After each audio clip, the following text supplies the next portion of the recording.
जी प्रणाम। मैं शुभम जायसवाल। मैं बनारस का रहने वाला हूँ। आज काफ़ी दिनों से लगभग 1 महीने से मेरे बारे में news channel, social networking sites और बड़े-बड़े नेताओं के प्रेस कॉन्फ्रेंस में मेरे बारे में बोला जा रहा है कि मैंने जहरीली सिरप बेची है, जहरीली दवाओं का मैं क्रय विक्रय किया हूँ। मेरे द्वारा दवा बेची गई दवाओं से बच्चों की मौत हुई है, मासूम बच्चों की मौत हुई है। और भी काफ़ी तरीके की बातें फैलाई जा रही हैं। यहाँ तक कि सदन में भी ये बात बोला गया है कि यूपी में और बनारस में मेरे द्वारा ऐसी ऐसी दवाओं का विक्रय किया गया है जो कि प्रतिबंधित है, नकली हैं और नशीली हैं और ऐसी दवाएँ जो जिनसे बच्चों की मौत हुई है। तो जी, मैं आप सभी को ये बताना चाहता हूँ कि ये सारी बातें झूठ हैं। माननीय अखिलेश यादव जी जो कि समाजवादी पार्टी के राष्ट्रीय अध्यक्ष हैं, उन्होंने भी इस पे टिप्पणियाँ की हैं। उनके अलावा भी बहुत से नेता लोग ऐसा बोल रहे हैं कि मैंने जहरीली सिरप बेची है, बच्चों की मौत हो गई है या खाँसी हो तो आप सिरप मत पीजिए। जी, ऐसी इस तरीके की बहुत सी बातें हुई हैं। आप सभी को मैं ये बिल्कुल क्लियर करना चाहता हूँ कि ये सारी बातें झूठ हैं। मेरे द्वारा ऐसा कोई कार्य नहीं किया गया है। आप देखिए कि ये है फेंसिडिल कफ सिरप।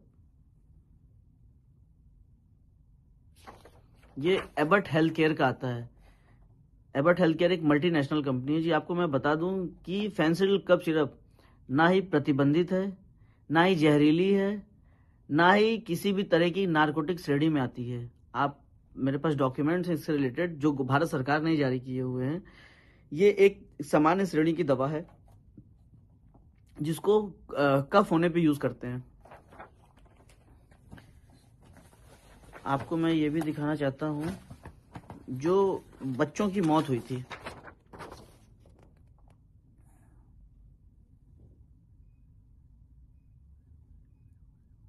ये सीसन फार्मा द्वारा मैन्युफैक्चरिंग की गई थी। छोटे बच्चों की दवा है, पीडियाट्रिक दवा बोलते हैं, कोल्ड ड्रिप सिरप।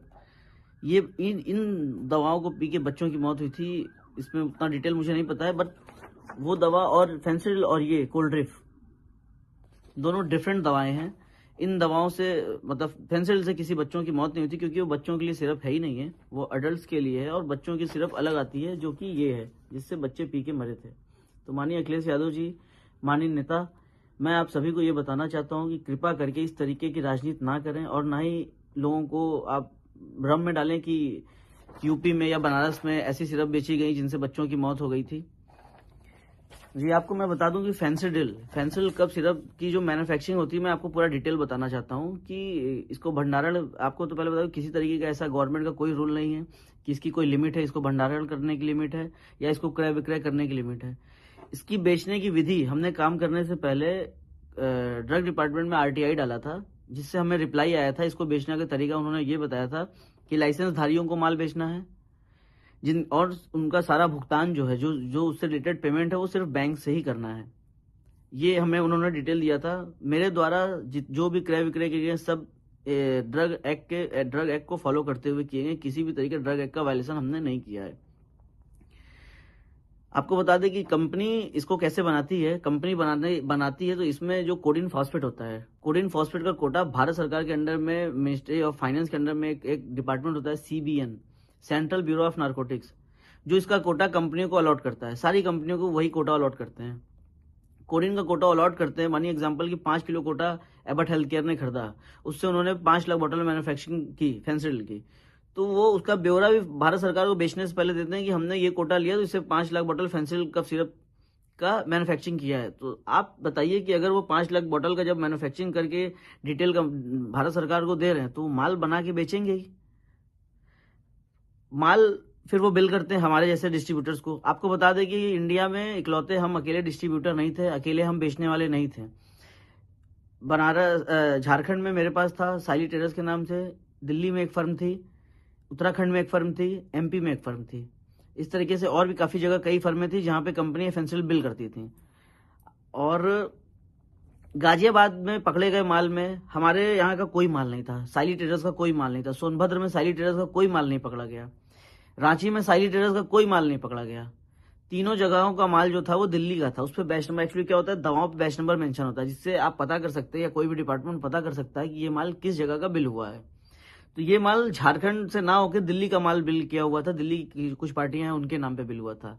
लेकिन मैं ये नहीं समझ पा रहा हूँ कि जो भी कार्रवाई की जा रही है सिर्फ और सिर्फ मेरे ऊपर की जा रही है, जबकि मेरे द्वारा इस तरीके कोई कार्य, ये जो डॉक्यूमेंट्स अभी जो आप देख रहे हैं ये मेरे द्वारा ही गवर्नमेंट को दिया गया था। जब मेरे यहाँ पे एक्चुअली फेंसिल कफ सिरप का प्रोडक्शन कंपनी बंद कर दी है, रीजन कि इसी तरीके डिपार्टमेंटल हेडक होते थे तो कंपनी ये बंद कर दी है, कंपनी ने बनाना बंद कर दिया। हमारे पास भी जो भी स्टॉक पड़े हुए थे हमने उसको लास्ट टाइम जुलाई लास्ट में हमारे यहाँ से स्टॉक खत्म हो गया था, हमने सब माल बेच दिया था, सारी पार्टियों को, सारे लाइसेंस धारियों को बेचा था।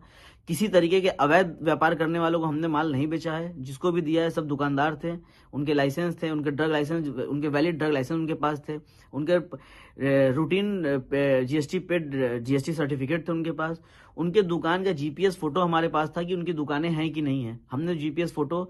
उसके बाद जब हम माल बेचते हैं उनको तो हमने उनसे ऑर्डर पैड पे, लेटर पैड पे ऑर्डर मंगाया जाता है मेरे द्वारा, उसके बाद उनको बिल करते हैं माल बिल करने के तरीका ये है कि उनका हम सेल इनवॉइस बनाते हैं, ई वे बिल बनाते हैं, ई इनवॉइस करते हैं और ट्रांसपोर्ट के थ्रू माल भेजते हैं, ट्रांसपोर्ट की बिल्टी होती है। जो ई वे बिल बनता है, जिस गाड़ी से माल उस पार्टी को डिलीवर होता है उस गाड़ी का डिटेल उस ई वे बिल पे मेंशन होता है, ताकि मतलब वो ओवरऑल सारा बिल कंप्लीट करके फिर हम माल उनके पास भेजते हैं।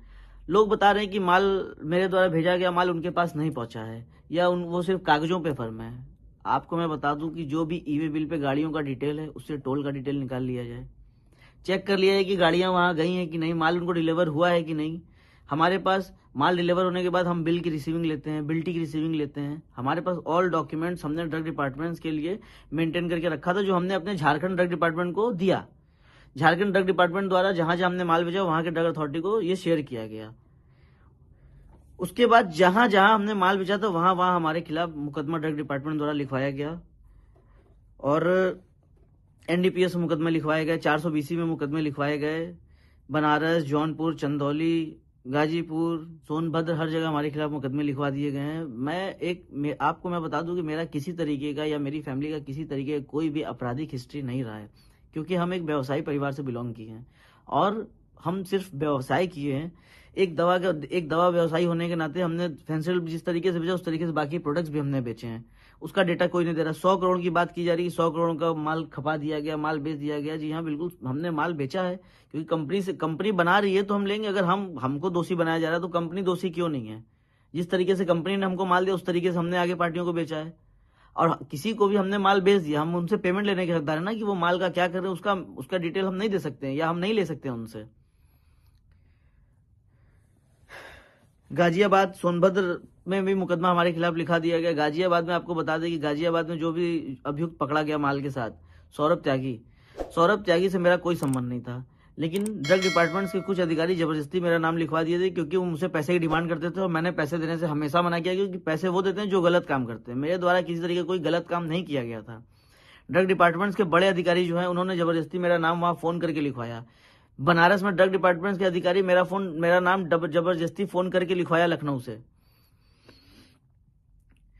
मेरे द्वारा किसी तरीके काम नहीं किया। बाकी जितनी गाजियाबाद में माल पकड़े गए, गाजियाबाद में किसी तरीके की कोई जांच नहीं हो रही। क्यों नहीं हो रही आप बताइए?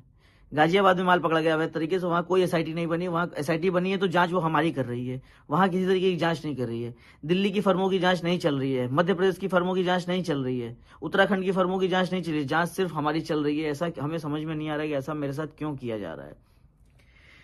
मैं आपको ये भी बता दूं कि मेरा किसी तरीके की किसी राजनीतिक दलों से, किसी राजनेता से मेरा किसी तरीके का व्यापारिक संबंध नहीं रहा है। नॉर्मल भी किसी तरीके का मेरा किसी संबंध नहीं रहा है। फोटो वीडियो के बारे में मुझे नहीं पता उतना।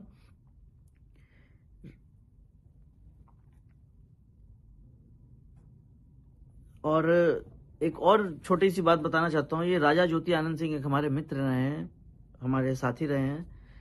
1 साल पहले उनकी मृत्यु हो गई थी। उसमें उनके फैमिली वाले मेरे ऊपर एलिगेशन लगा रहे थे कि हमने उनको जहर दे दिया है, कॉफी में जहर दे दिया। और ये मैं आपको बता रहा हूँ कि इस तरीके कोई काम मेरे द्वारा नहीं किया गया था। उस टाइम भी मैंने बोला था, डिपार्टमेंट्स के सामने जाके मैंने सब चीज़ बताया था, और सब चीज़ उनका पोस्टमार्टम हुआ था, उसमें भी सब क्लियर हो गया था। विसरा रिपोर्ट आई थी, उसमें आया था कि वो शराब के सेवन की वजह से उनकी डेथ हुई थी। उनकी तबीयत एक्चुअली परमानेंटली खराब थी उस टाइम। और उनके घर वाले हैं, उनके कुछ रिलेटिव, उनके जीजा, उनके पिताजी हमसे बहुत पैसे की डिमांड किए लगभग, जो मैंने नहीं दिए। क्योंकि वो मुझे धमकी देके पैसे मांगते थे कि तुमको इसमें फंसा देंगे अगर पैसे नहीं दोगे तो। दोस्तों देखिए, लोग मेरे खिलाफ बहुत उल्टा सीधा बात कर रहे हैं। मैं किसी तरीके का कोई अवैध काम अपने द्वारा मेरे द्वारा किया ही नहीं गया है। मुझे फंसाया जा रहा है। माननीय मुख्यमंत्री जी से मैं निवेदन करता हूं कि जांच आप करवा ही रहे हैं, मुख्यमंत्री जी जांच क्लियर जांच कराइए ताकि मुझे फंसाया ना जा सके। मुझे हर जगह फंसाया जा रहा है। बाकी सारी पार्टियों को ये डिपार्टमेंट वाले बचा रहे हैं और सिर्फ मुझे फंसा रहे हैं। मैं आपसे निवेदन हूँ, माननीय अखिलेश यादव जी से मैं निवेदन करता हूँ कि कृपा करके गलत बातें आप ना बोलें। आप बड़े हैं, आप गार्जियन हैं, आप सीनियर हैं, और ये जो है कि एमपी और ये दोनों अलग हैं। मैं निवेदन करता हूँ कि सदन में गलत बातें ना फैलाएं, और किसी तरीके की मैंने ऐसा कोई कार्य नहीं किया जो अवैध हो। मैंने डिटेल, अगर इस पे नारकोटिक्स प्रोडक्ट ये होता और एनारक्स होता तो मैं इसका क्रय विक्रय कभी जिंदगी में नहीं करता। मुझे बहुत परेशानी हो रही है, मैं बहुत झेल रहा हूँ, और मैं इसलिए हटा बढ़ा हूँ क्योंकि देखिए मैं एक व्यवसायी हूँ। मैं कभी पुलिस फौजदारी केस जेल मैंने नहीं देखा है, और पुलिस का नाम सुन के सबको डर लगता है। हम छोड़िए, मेरे साथ सारे व्यापारी परेशान हैं, सबको प्रताड़ित किया जा रहा है, सबको परेशान किया जा रहा है, मुकदमे उल्टे सीधे लिखे जा रहे हैं। ऐसा हमारे द्वारा कुछ नहीं किया गया, ना मेरे द्वारा ना मेरे व्यवसायियों के द्वारा। हमने एक नॉर्मल दवाओं की क्रय और विक्रय विधि पूर्वक की है, सारे कागजात के साथ की है, और किसी तरह की कोई सेल फर्में हमारे द्वारा नहीं बनाई गई हैं। जिन दुकानदारों को हमने माल बेचा है, जिस टाइम हम माल बेचते थे वो दुकान उस टाइम एग्जिस्ट करती थी। मेरे पास उसके एविडेंस है, मेरे पास उसके प्रूफ हैं। और मैं चाहता हूं, माननीय मुख्यमंत्री से मैं दोबारा निवेदन करना चाहता हूं कि कृपा करके इसकी स्पष्टीकरण, इसकी जांच आप करा रहे हैं मुझे पता है, लेकिन कृपा करके इसमें आप इस तरीके की जांच ना कराएं जिसमें हम दोषी हों, क्योंकि हम दोषी नहीं हैं माननीय मुख्यमंत्री जी, हम दोषी नहीं हैं माननीय मुख्यमंत्री जी। और ये जो भी लोग ये आपको फैला रहे हैं या बोल रहे हैं, ऐसा कुछ भी नहीं है।